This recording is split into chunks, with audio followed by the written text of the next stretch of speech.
Assalamualaikum warahmatullahi wabarakatuh. Halo, ketemu dengan Ibu Siti Yulaika dalam pembelajaran IPA. Baiklah, kemarin kita sudah membahas tentang organ reproduksi laki-laki.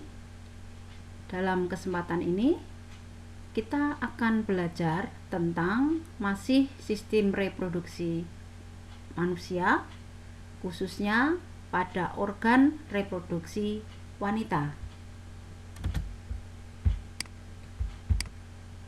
Organ reproduksi wanita itu terbagi menjadi dua. Yang pertama, organ reproduksi luar dan organ reproduksi dalam. Organ reproduksi luar terdiri atas vulva dan labium. Vulva merupakan celah terluar dari organ reproduksi perempuan. Terdapat saluran urin atau dikenal dengan uretra dan saluran reproduksi dikenal dengan vagina. Kemudian yang kedua adalah labium, merupakan bagian yang membatasi vulva. Ada dua pasang labium, yaitu labium majora yang berukuran besar dan labium minora berukuran kecil. Labium majora merupakan bibir luar vagina yang berukuran besar dan tampak tebal berlemak. Pertemuan antara kedua labium majora di bagian atas disebut mons pubis. Kemudian, di dalam labium majora terdapat sebuah tonjolan kecil yang mengandung saraf perasa yang dikenal dengan klitoris. Kemudian, organ reproduksi dalam terdiri atas saluran reproduksi, yaitu vagina, serviks, uterus, dan oviduk. Kemudian yang kedua adalah ovarium atau sering disebut dengan indung telur. Baiklah, perhatikan gambar bagian-bagiannya di sini. Ovarium, kemudian tuba fallopi atau oviduk, kemudian ada infundibulum, kemudian ada fimbre, kemudian ada rahim atau uterus, endometrium atau dinding rahim, serviks, vagina. Baiklah, akan kita bahas satu persatu. Yang pertama adalah ovarium. Ovarium berjumlah dua, yaitu kiri dan kanan, berfungsi menghasilkan sel telur atau ovum. Berbentuk oval dengan panjang 3-4 cm, berada di sebelah kiri dan kanan rongga perut bagian bawah. Ovarium secara bergantian berfungsi untuk menghasilkan ovum atau sel telur. Ovarium menghasilkan ovum setiap 28 hari dan juga menghasilkan hormon estrogen dan progesteron yang berfungsi mengatur siklus menstruasi dan mengatur perkembangan ciri-ciri kelamin sekunder pada perempuan. Kemudian yang kedua adalah tuba fallopi. Tuba fallopi itu di nomor 2, berfungsi sebagai tempat terjadinya fertilisasi atau pembuahan. Nanti sperma akan bertemu dengan sel telur terjadi di tuba fallopi atau oviduk. merupakan saluran reproduksi. Oviduk berjumlah sepasang yang ujungnya berbentuk seperti corong berjumbe atau dikenal dengan vibrae. Kemudian yang berikutnya adalah infundibulum. Berbentuk seperti corong, merupakan ujung dari tuba Fallopi, seperti terlihat pada nomor 3. Kemudian yang keempat adalah fimbriae. Nomor 4, nampak gambar di nomor 4. Struktur berjumbai berfungsi menangkap ovum. Nomor 5 adalah rahim atau uterus, merupakan muara oviduk berotot tebal dan sebagai tempat perkembangan janin. Rahim memiliki ukuran sekitar 5 cm.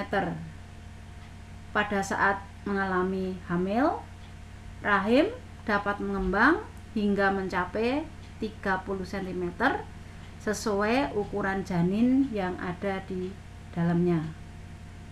Uterus terdiri atas 3 lapisan, yaitu lapisan perimetrium, lapisan miometrium, dan lapisan endometrium. Kemudian yang berikutnya adalah endometrium, nomor 6, atau dikenal dengan dinding rahim. Ini lapisan yang membatasi rongga rahim dan meluruh saat terjadinya menstruasi. Kemudian nomor 7 adalah serviks, atau sering disebut dengan leher rahim. Merupakan bagian dasar dari rahim yang berbentuk melingkar yang berbatasan dengan vagina. Nomor 7, kalian perhatikan. Serviks tersusun atas bagian yang berserat dan berotot, berperan untuk mengalirkan darah ke vagina saat menstruasi, kemudian mengarahkan air mani ke dalam rahim dan mendukung atau mendorong kepala janin saat akan melahirkan. Kemudian vagina. Vagina merupakan saluran keluarnya darah menstruasi dan keluarnya bayi, nampak di nomor 8. Termasuk saluran akhir organ reproduksi yang terletak di bagian bawah serviks atau leher rahim, tersusun atas otot-otot elastis yang dilapisi selaput membran atau selaput darah.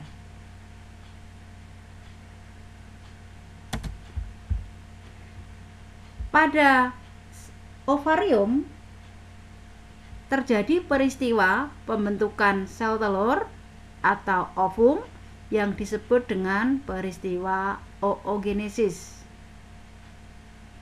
Nampak di sini, oogenesis berawal dari oogonium bersifat diploid atau 2N, mengalami pembelahan secara mitosis, akan terbentuk oosit primer. Kemudian oosit primer yang bersifat diploid akan mengalami pembelahan meiosis 1. Meiosis 1 akan terbentuk oosit sekunder. Oosit sekunder. Oosit sekunder, kemudian yang satunya terbentuk badan kutub primer. Kemudian untuk badan kutub primer nanti akan terbentuk badan kutub sekunder. Kemudian untuk oosit sekunder nanti akan mengalami meiosis 2, akan terbentuk ootit dan polosit atau badan polar. Kemudian dari ootit ini nanti akan terbentuk ovum, berkembang menjadi ovum. Nampak di sini pada pembelahan meiosis dan mitosis, yaitu pada peristiwa oogenesis, nampak bahwa satu induk ya akan terbentuk 4 anakan ya, yaitu 1 ovum dan 3 polosit atau badan polar. Sekarang kita akan lanjutkan dengan menstruasi. Seorang wanita dewasa setiap bulan melepaskan 1 sel telur matang dari salah satu ovariumnya. Apabila tidak terjadi fertilisasi atau pembuahan, akan terjadi pendarahan yang disertai luruhnya sel telur dan lapisan endometrium yang disebut dengan peristiwa menstruasi. Menstruasi terjadi secara periodik sehingga disebut siklus menstruasi. Pada umumnya, siklus menstruasi berlangsung selama 28 hari. Anak-anak bisa lihat ilustrasi di sini. Pada hari pertama, kedua, sampai kelima, ini. Nanti kita lihat pada hari ke-14, ovumnya keluar, kemudian masuk ke rahim, ya. Kemudian jika tidak terjadi fertilisasi, maka bersama dengan darah yang ada di endometrium akan luruh, maka terjadilah menstruasi.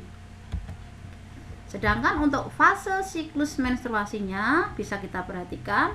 Di sini ada fase menstruasi sekitar 5 hari, kemudian ada fase proliferasi, kemudian ada fase sekretori. Fase menstruasi yaitu dari hari pertama sampai 5 hari rata-rata menstruasi. Hormon FSH, follicle stimulating hormone, memicu berkembangnya folikel dalam ovarium. Hormon FSH adalah hormon yang dihasilkan oleh kelenjar pituitari atau hipofisis. Kemudian dinding rahim luruh dan seorang perempuan mengalami menstruasi. Jadi fase menstruasinya terlihat di sini. Kemudian setelah menstruasi selesai akan masuk ke fase proliferasi atau fase folikuler, yaitu hari pertama setelah menstruasi selesai sampai hari ke-13.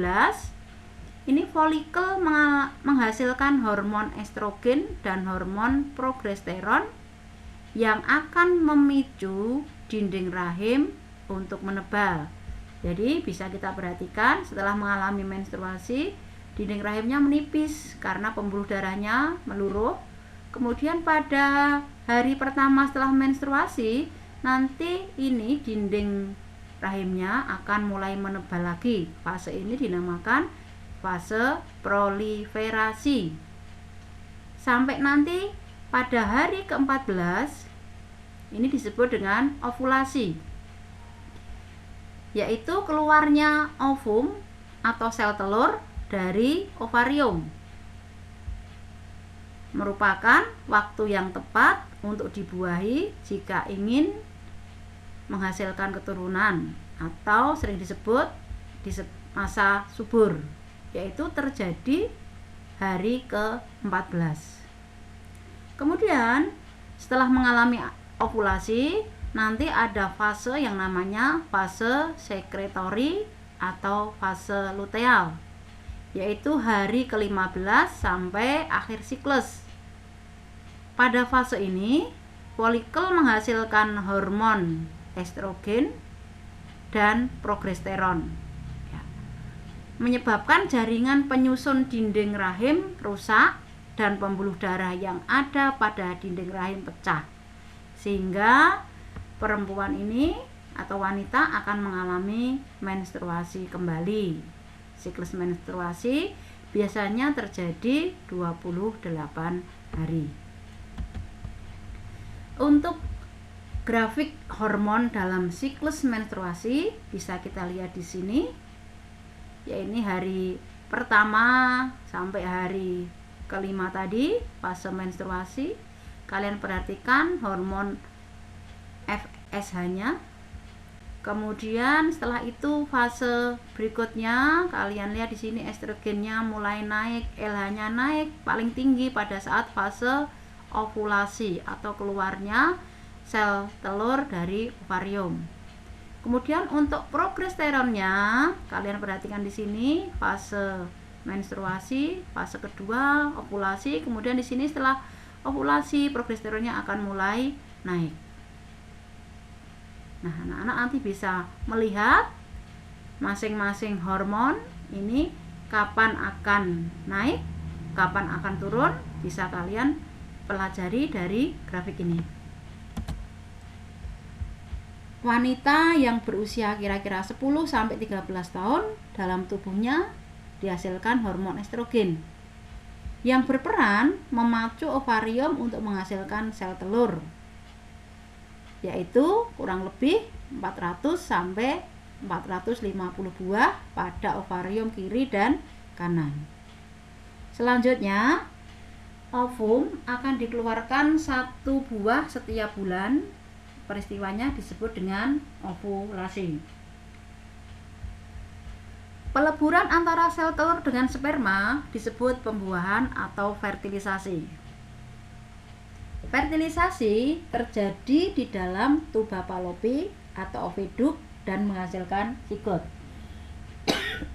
Kemudian melalui saluran telur atau oviduk atau tuba Fallopi menuju rahim dan menempel atau mengimplantasi pada dinding rahim atau endometrium selama 1 minggu disebut nidasi.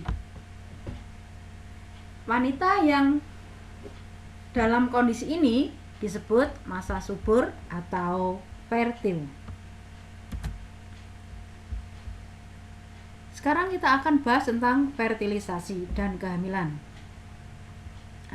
Kalian bisa lihat ilustrasi dari gambar ini. Di sini nampak ada sperma yang masuk, nanti akan terjadi fertilisasi di tuba Fallopi. Fertilisasi yaitu peristiwa meleburnya inti sel sperma dan inti sel telur yang berupa oosit sekunder. Fertilisasi atau pembuahan terjadinya di oviduk atau tuba Fallopi. Setelah terjadi peleburan sel sperma dan ovum, akan terbentuk zigot. Kemudian zigot bergerak menuju uterus atau rahim, selanjutnya mengalami perkembangan menjadi embrio dan akan tertanam atau mengalami implantasi ke dalam endometrium. Jika implantasi berhasil, terjadilah proses yang dinamakan kehamilan atau gestasi. Demikian untuk pembahasan materi organ reproduksi perempuan. Semoga bermanfaat, menambah wawasan kita. Terima kasih, sampai jumpa lagi. Wassalamualaikum warahmatullahi wabarakatuh.